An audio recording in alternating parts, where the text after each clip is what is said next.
The most dominant Islamic empires in Javanese history were not built by sultans on the throne, but by a rural farmer operating in the shadows. By the 16th century, the ancient Hindu-Buddhist world of Majapahit was collapsing. As the new Islamic Sultanate of Demak struggled to assert control, a massive crisis of royal legitimacy left the island's future up for grabs. To understand who filled the void, look at Ki Ageng Selo. He had a direct blood connection to Majapahit's last king, Prabu Brawijaya V. But this bloodline was diverted from the palace through a hidden agrarian line, creating a legitimate royal and simple peasant. Selo initially tried to enter the formal power structure by joining the Demak military. During his entrance exam, he faced a wild bull, killing the animal instantly with a single massive strike to its head. But when the blood spurted, Selo flinched. He turned his head away in disgust. Seeing this, the Sultan judged him unfit for the military and rejected his application on the spot. This rejection forced a pivot.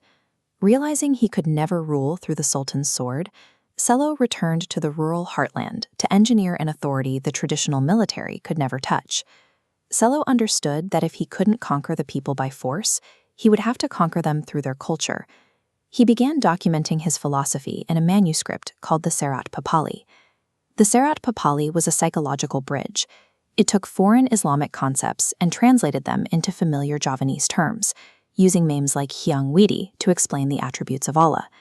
This allowed the population to transition to a new religion without feeling like they were losing their identity.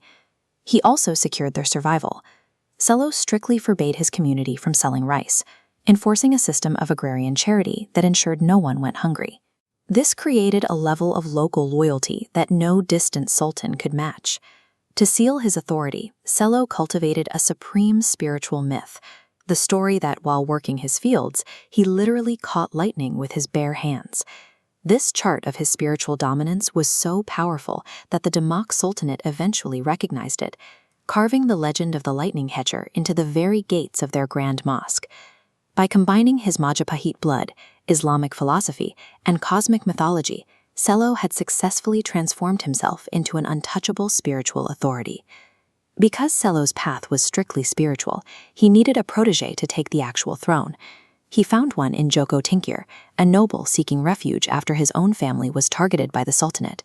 Selo put Tingkir through a grueling training program, forcing the Penguin to master hard agricultural labor alongside advanced combat and spiritual meditation. According to the tradition, Selo witnessed a beam of divine light fall onto the sleeping Joko Tingkir one night. This was the Wahyu Keprabon, the undeniable sign that the heavens had chosen this student to rule. Selo accepted the sign. He suppressed any personal ambition for the crown, choosing instead to play the role of the kingmaker. But before Tingkir left to claim the sultanate, Selo secured a secret binding agreement. Selo would provide the spiritual and strategic backing to make Tingkir sultan now, but in exchange, Tingkir had to promise that Selo's own descendants would eventually inherit the ultimate power over Java. Selo traded the immediate prestige of the crown for a long-term guarantee, ensuring his family would be the ones to claim the island's future generations later. Years later, that pact was activated. Sultan Joko Tingkir was facing a lethal revolt from a rival named Arya Penangsang, a commander so brutal he threatened to end the dynasty before it began. To defend the Sultan, Selo's grandsons, the Tra Selo, entered the fray.